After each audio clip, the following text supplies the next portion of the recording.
My fiancée asked for a break to get back with her cheating ex, but when she came back 1 week later begging, I had already canceled the $3,000 wedding, sold the house, and blocked her number forever.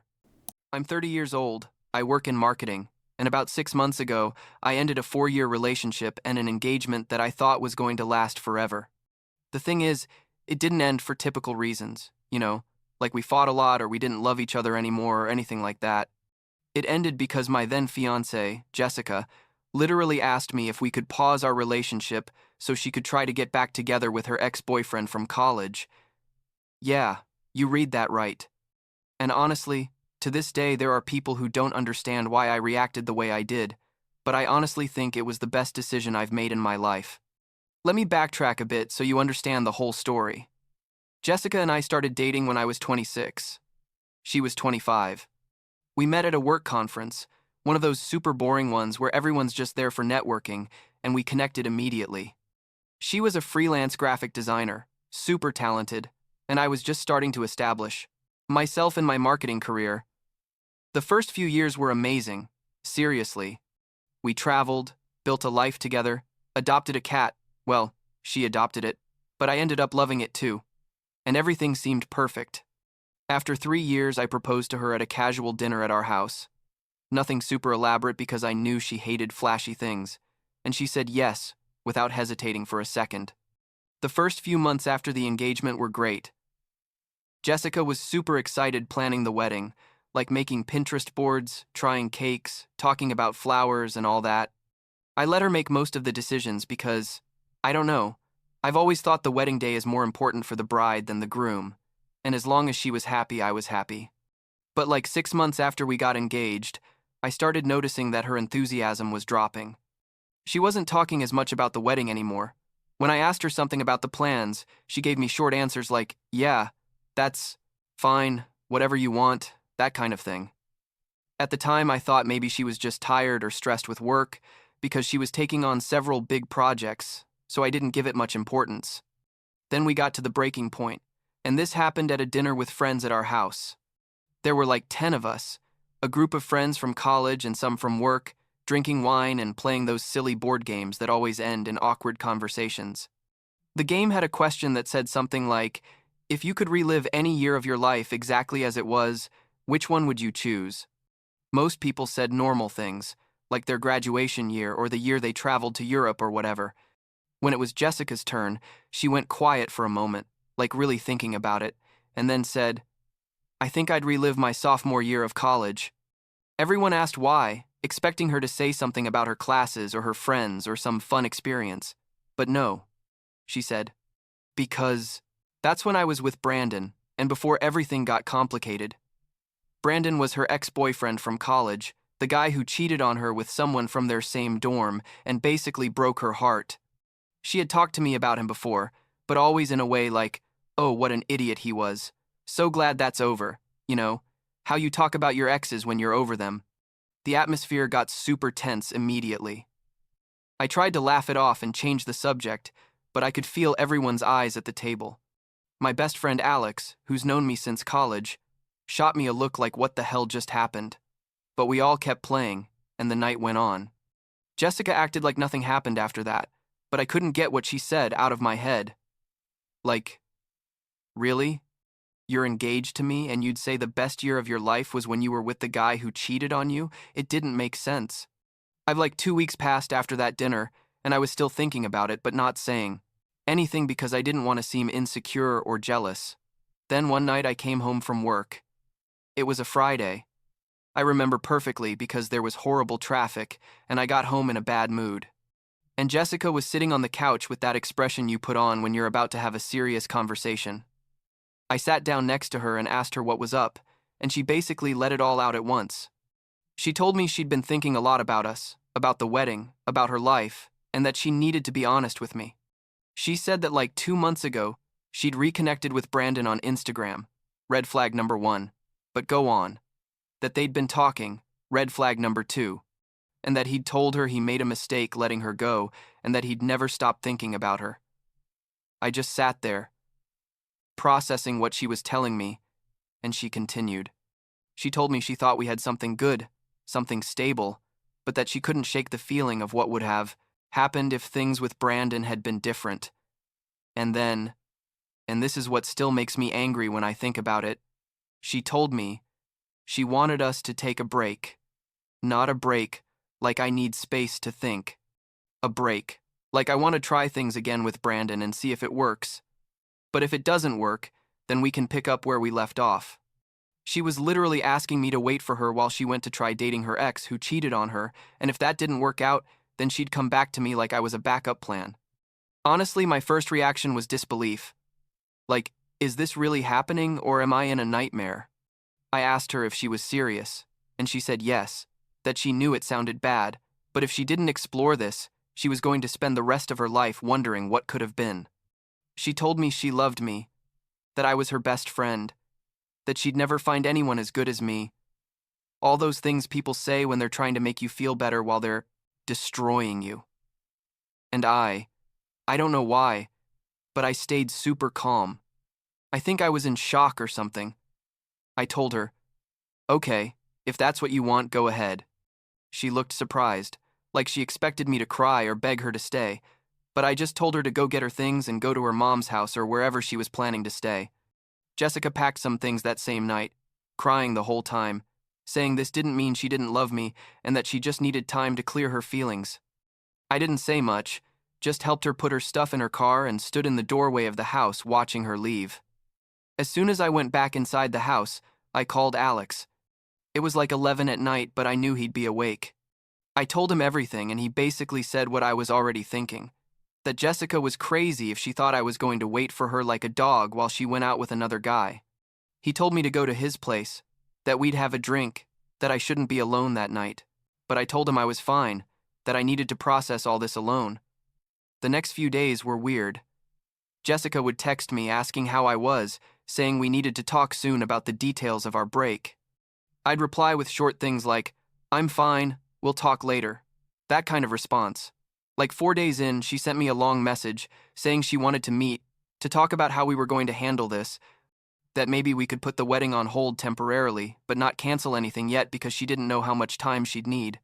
I told her we could meet on the weekend. Meanwhile, I was doing other things. The first thing I did was call the venue where we were going to have the wedding and cancel everything. I lost the deposit of like $3,000, but honestly, I didn't care. I canceled the photographer, canceled the caterer, canceled everything. Then I called a real estate agent and put my house up for sale. It was my house. I'd bought it before meeting Jessica, so there was no legal issue there. I also started packing all of Jessica's stuff that she hadn't taken. Her books, her clothes, her kitchen appliances, everything. I put it all in neat, organized boxes with labels and everything. On Saturday, instead of meeting Jessica to talk like she wanted, I drove to her mom's house with all her boxes in my truck. I rang the doorbell. Jessica's mom opened and looked super confused. I told her I had Jessica's things, helped bring all the boxes into the house, and left a note for Jessica that basically said I'd canceled all the wedding plans, that the house was for sale, and that I wished her the best with Brandon, but that I was moving forward with my life. Jessica's mom asked me what was going on, and I just told her to ask her daughter. Not even a full week had passed since the famous break when Jessica showed up at my house. I was packing more stuff because I wanted to move as soon as possible, and she rang the doorbell like crazy. When I opened the door, she looked horrible, like she'd been crying. Her hair was a mess. She told me we urgently needed to talk, that she'd made a mistake, that Brandon was exactly the same immature idiot as always, and that she didn't know what she was thinking. She tried to hug me, but I took a step back. I told her she looked tired and that she could come in so we could talk.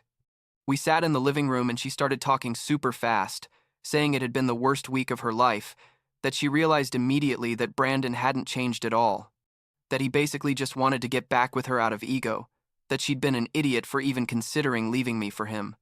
She said she loved me, that I was the love of her life, that we could get through this if I was willing to forgive her. That's when she noticed she'd seen the for sale sign outside the house. Her face completely changed and she asked, "Why is the house for sale?" I told her because I'm moving. She was silent for a moment and then asked why I canceled the wedding without telling her. why I'd packed her stuff, why I was doing all this without talking to her first.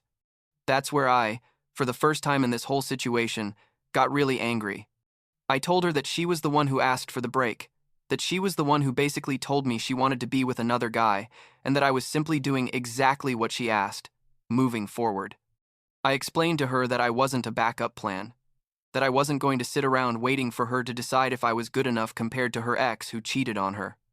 I told her that if it was so easy for her to put our relationship on pause to explore something with someone else, then clearly I wasn't as important to her as she was to me, and that was enough for me to know this wasn't going to work.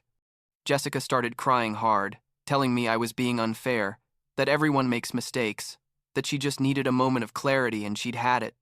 She begged me to reconsider, not to let one stupid week ruin 4 years together.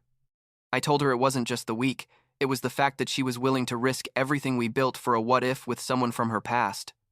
I told her I deserved to be with someone who would choose me without doubts, not with someone who needed to compare first. She stayed there like an hour longer, trying to convince me, but I'd already made my decision. She finally left, and that was basically the last real conversation we had. I sold the house in like a month and a half, got a smaller but really nice apartment in another part of the city, and started over. I thought that was the end of it, but no.